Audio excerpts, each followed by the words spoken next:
Alors, pour faire le point sur les conséquences politiques de cette reconnaissance de la Palestine au pays, je retrouve les journalistes Catherine Lévesque, correspondante parlementaire au National Post, et Joël Denis Bellavance, chef du bureau parlementaire à la presse. Bonsoir. Bonsoir, Marc-André. Alors, Joël Denis, le Parti conservateur soutient qu'en fait, le premier ministre Carney fait le jeu du Hamas en reconnaissant la Palestine et qu'il s'agit en fait d'une tentative qui vise à détourner de son bilan. Selon vous, est-ce que Pierre Poilievre fait le bon calcul politique? Bien, en fait, je pense qu'il continue de parler à sa base parce que ça correspond exactement au langage qui serait tenu pour un chef qui cherche à justement obtenir l'appui de ses troupes en prévision du vote de confiance auquel il va devoir faire face en janvier. Mais son discours tranche considérablement avec ce qu'a avancé le premier ministre Mark Carney dans une déclaration émise hier à 9 h.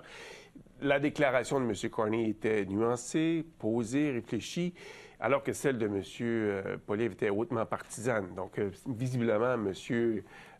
Poilievre est en campagne pour conserver son poste et ça transparaît dans tout ce qu'il émet comme déclaration. Mm-hmm. Et Catherine, est-ce que le premier ministre Carney pourrait quand même... Évidemment, c'est une question très épineuse. Il y a des opinions tranchées d'une part et d'autre. Selon vous, est-ce que cette décision par le gouvernement Carney, ça risque de quand même soulever la grogne chez certains membres de son caucus? Certains, je dirais, de façon générale, c'est tout de même bien accueilli par le caucus. C'est certain que, bon, certains députés comme Anthony Housefather ne sont pas tout à fait d'accord avec cette décision, mais quand même, je pense qu'il y a un certain consensus au sein du Parti libéral.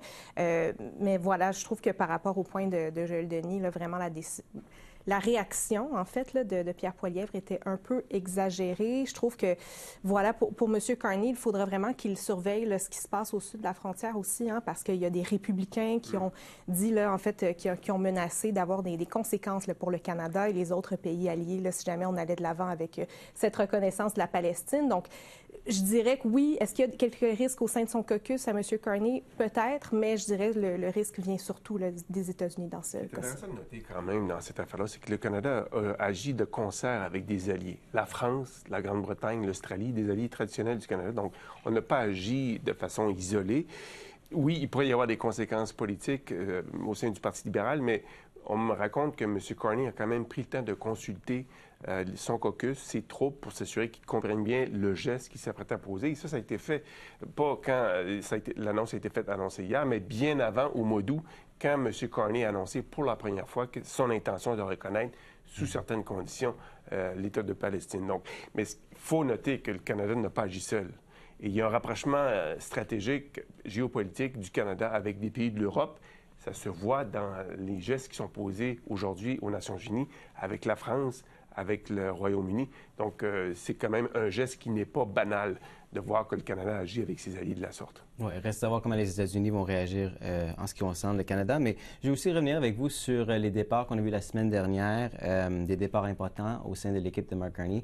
Donc, Mme Freeland, qui a été nommée représentante pour l'Ukraine, David Lametti qui va aller remplacer Bob Ray à l'ONU. Et il y a évidemment des rumeurs sur la colline à propos des départs éventuels des ex-ministres Jonathan Wilkinson, Bill Blair et peut-être même le départ de l'actuel ministre Stephen Guilbeault. Catherine, ça a l'air évidemment que M. Carney veut faire le ménage de l'ère Trudeau. Qu'est-ce que vous entendez de vos sources, surtout en ce qui concerne M. Guilbeault? Est-ce que vous croyez que c'est probable qu'il veuille quitter? Étant donné les reculs climatiques de M. Carney, je pense que ce serait une belle une belle porte de sortie, en fait, de partir assez bientôt. Mais il faut se rappeler que la même chose est arrivée au début de l'ère Trudeau, hein, quand il a formé son gouvernement. Bon, il y a quelques personnes à qui on a offert des postes diplomatiques, là, Stéphane Dion, entre autres, là, John McCallum. Alors, c'était justement, il y a toujours un changement là, quand on a un nouveau gouvernement. Alors, effectivement, M. Wilkinson, M. Blair, ce sont des personnes qui sont très associées, Mme Freeland, évidemment, ce sont des personnes qui sont très associées à l'ère Trudeau. Pour les faire partir, c'est toujours bien de leur offrir là, une bonne porte de sortie puis des postes diplomatiques intéressants. Alors, c'est sûrement ce qui va se passer dans les prochaines semaines, prochains mois. Et par la suite, là, en fait, c'est des sièges libéraux assez sûrs. Donc, M. Carney pourra facilement les remplacer par des gens de son entourage, des gens qu'il préfère. Justement, là-dessus, Joël Denis, départ de députés, ça signifie élection partielle. Il risque d'en avoir plusieurs. Ça donnerait évidemment à M. Carney l'occasion d'imprimer sa marque à l'équipe. Donc, qu'est-ce qu'on sait par rapport au type de candidat que M. Carney voudrait aller chercher?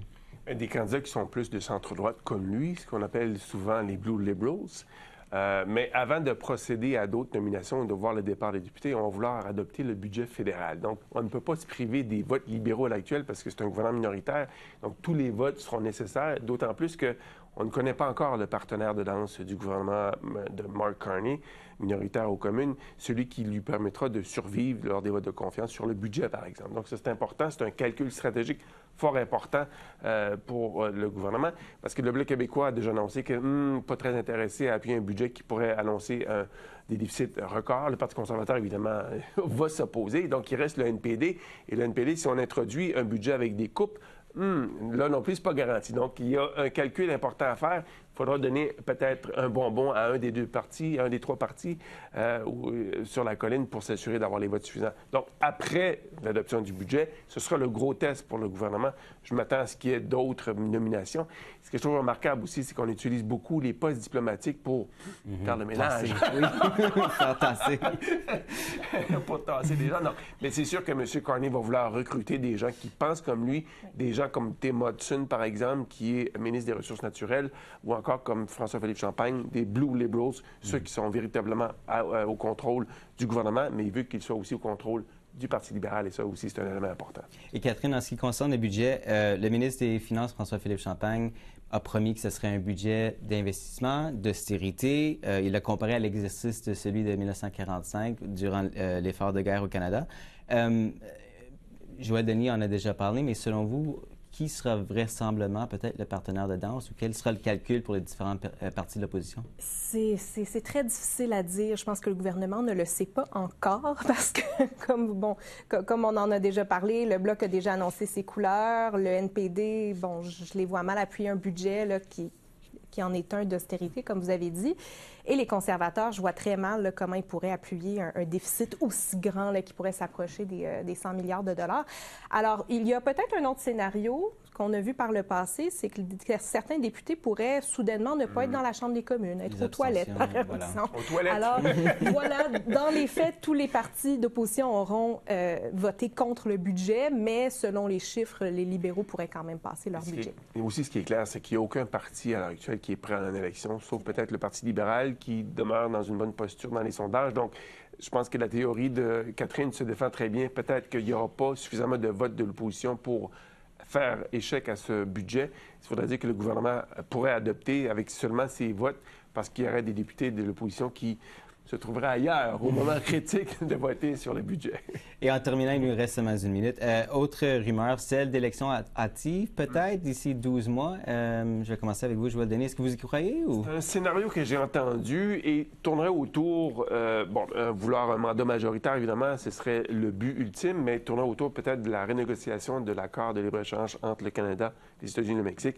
Le gouvernement voudrait avoir un mandat fort ou utiliser ce prétexte pour aller retourner devant les urnes et peut-être affaiblir à nouveau Pierre Poilievre, même s'il remporte un vote de confiance, parce que à l'heure actuelle, les sondages sont quand même favorables aux libéraux.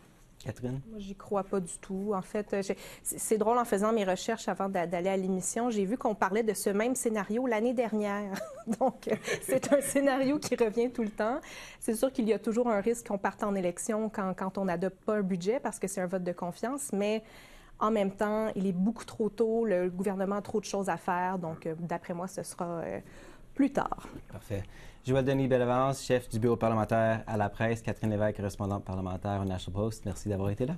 Merci. Merci.